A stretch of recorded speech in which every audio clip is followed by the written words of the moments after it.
ലിസ്ബത്ത് സ്വെല്ലിലേക്ക് എല്ലാവർക്കും സ്വാഗതം. ഇന്ന് ഞാൻ തയ്യാറാക്കാൻ പോകുന്നത് നല്ലൊരു ഫ്രൂട്ട് സാലഡാണ്.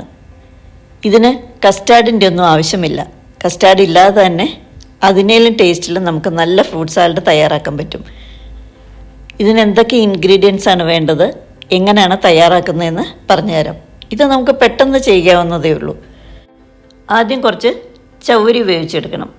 ഇതിനായിട്ട് ഞാൻ 1.5 കപ്പ് ചവ്വരിയാണ് എടുത്തിരിക്കുന്നത്. അത് നല്ലപോലെ തന്നെ വേവിച്ചെടുക്കാം. പിന്നെ കുറച്ച് ഫ്രൂട്ട്സ് വേണം. ഞാൻ കുറച്ച് ഫ്രൂട്ട്സൊക്കെ എടുത്ത് വെച്ചിട്ടുണ്ട്. നിങ്ങൾക്ക് ഇഷ്ടമുള്ള ഫ്രൂട്ട്സ് നിങ്ങൾക്ക് ചേർക്കാവുന്നതാണ്. ഞാൻ എടുത്ത് വെച്ചിരിക്കുന്ന ഫ്രൂട്ട്സ് മുഴുവനും ഒന്നും ചേർക്കുന്നില്ല കേട്ടോ, കുറച്ചൊക്കെ ചേർക്കുന്നുള്ളൂ. ഇതിനായിട്ട് ഞാനൊരു പകുതി ഏത്തക്ക എടുത്തിട്ടുണ്ട്. അപ്പോൾ ഏത്തക്കയുടെ ആ നടുക്ക് അരിയൊക്കെ ഉണ്ടല്ലോ, കറുത്ത ഭാഗം, അത് നമുക്കങ്ങ് കട്ട് ചെയ്ത് കളയാം. അത് ഇടണ്ട. ബാക്കിയുള്ള ഭാഗം നമുക്ക് ചെറുതായിട്ട് കട്ട് ചെയ്യാം. ഞാനൊരു മീഡിയം സൈസിലാണ് കട്ട് ചെയ്യുന്നത്. നിങ്ങൾക്ക് ഇഷ്ടമുള്ള സൈസിൽ കട്ട് ചെയ്യാവുന്നതാണ്. അതുപോലെ കിവി കട്ട് ചെയ്യുമ്പോഴും അതിൽ പ്രത്യേകിച്ച് കളയേണ്ട കാര്യമൊന്നുമില്ല. എന്നാലും ഞാൻ നടുക്കുള്ള ഒരു വൈറ്റ് പാർട്ട് ഉണ്ടല്ലോ, അത് മാത്രം ഒന്ന് മാറ്റുന്നുണ്ട്. അതും ചെറുതായിട്ട് കട്ട് ചെയ്യാം. അങ്ങനെ എല്ലാ ഫ്രൂട്ട്സും ചെറുതായിട്ട് തന്നെ ഏകദേശം ഒരേ സൈസിന് തന്നെ കട്ട് ചെയ്തെടുക്കാം. ഇങ്ങനെ ഫ്രൂട്ട്സ് എല്ലാം ഞാൻ കട്ട് ചെയ്ത് കഴിഞ്ഞു. ഇനി ഇതെങ്ങനെയാണ് തയ്യാറാക്കുന്നതെന്നുള്ളത് പറയാം. ചവരി ഓൾറെഡി വേവിച്ച് ഞാൻ വെച്ചിട്ടുണ്ട്. ഞാനൊരു 1/2 കപ്പ് ക്രീം എടുത്തിട്ടുണ്ട്, fresh cream, all purpose cream എന്നൊക്കെ പറഞ്ഞ് കിട്ടുമല്ലോ, ആ ക്രീം 1/2 കപ്പ് എടുത്തിട്ടുണ്ട്. അതുപോലെ പാലും 2 കപ്പ് പാല് ഞാൻ എടുത്ത് വെച്ചിരിക്കുകയാണ്. അധികം എടുത്തന്നേ ഉള്ളൂ, നമ്മുടെ ആവശ്യാനുസരണം പാല് ചേർക്കാം. എന്തായാലും ആദ്യം നമുക്കൊരു 3/4 കപ്പ് പാല് ചേർത്ത് കൊടുക്കാം. പിന്നെ അതിന് കൂടാനുള്ള കണ്ടൻസ്ഡ് മിൽക്ക് ഞാൻ 400 ഗ്രാമിൻ്റെയാണ് എടുത്തിരിക്കുന്നത്.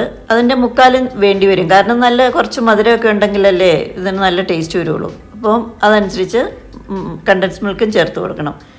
പാൽ ആദ്യം ഒത്തിരി ഒഴിക്കണ്ട, പിന്നീട് നമുക്ക് കുറേശ്ശെ വേണമെങ്കിൽ പിന്നെ ചേർത്ത് കൊടുക്കാം. മധുരത്തിന് നമ്മൾ കണ്ടൻസ് മിൽക്ക് മാത്രമാണ് ഉപയോഗിക്കുന്നത്.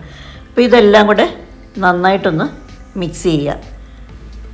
ഇനിയിപ്പോൾ ഇതിൻ്റെയൊക്കെ അളവ് നിങ്ങൾക്ക് കുറച്ച് കൂട്ടുകയും കുറയ്ക്കുകയൊക്കെ ചെയ്യാം. അതിന് കുഴപ്പമൊന്നുമില്ല കേട്ടോ. ഫ്രഷ് ക്രീമൊക്കെ കുറച്ചും കൂടി ചേർത്താലും കുഴപ്പമൊന്നുമില്ല. നന്നായിട്ട് മിക്സ് ചെയ്തതിന് ശേഷം നമ്മളതിലേക്ക് ചവരിയും കൂടെ ചേർത്ത് കൊടുക്കുകയാണ്. ചവരി വേവിച്ച് കഴിയുമ്പോൾ അതങ്ങനെ കൂടി പിടിച്ചിരിക്കും. അപ്പോൾ അതൊക്കെ ഒന്ന് കട്ടയെല്ലാം ഒന്ന് ഉടച്ചിട്ട് വേണം നമ്മളിതിലേക്ക് ചേർത്ത് കൊടുക്കാൻ. ഇപ്പം ഞാനെടുത്തൊരു ഫ്രൂട്ട്സിൻ്റെ അളവൊക്കെ നിങ്ങൾ കണ്ടില്ല, അതിൻ്റെ ഒരു കണക്കാണ് ഞാൻ പറഞ്ഞത് കേട്ടോ. പിന്നെ നിങ്ങൾക്ക് ടേസ്റ്റ് നോക്കുമ്പോൾ അറിയാലോ, മധുരം കൂടുതൽ വേണോ, എന്താ കൂടുതൽ വേണ്ടതെന്ന് വെച്ചാൽ അതനുസരിച്ച് നിങ്ങൾ ഓരോന്നും ചേർത്ത് കൊടുക്കാം. ഇനി ഇതെല്ലാം കൂടെ നല്ലപോലെ മിക്സ് ചെയ്യാം. അതിനുശേഷം നമുക്ക് ഫ്രൂട്ട്സും കൂടെ ചേർത്ത് കൊടുക്കാം. ഫ്രൂട്ട്സും ചേർത്ത് കൊടുത്ത് നല്ലപോലെ മിക്സ് ചെയ്യുക. എന്നിട്ട് അതിൻ്റെ ടേസ്റ്റ് ഒന്ന് നോക്കുക. മധുരം കൂടുതൽ വേണമെങ്കിൽ മധുരം ചേർത്ത് കൊടുക്കാം.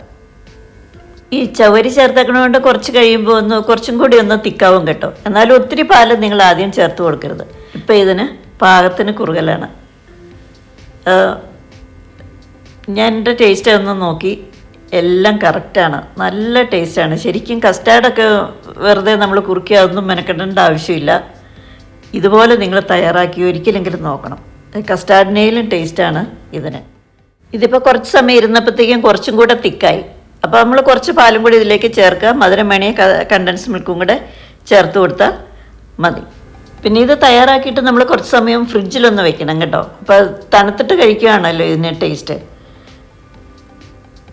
ഓൾറെഡി കുറച്ച് തണുപ്പുണ്ട്. ഫ്രൂട്ട്സ് എല്ലാം ഫ്രിഡ്ജിലിരുന്നതാണല്ലോ.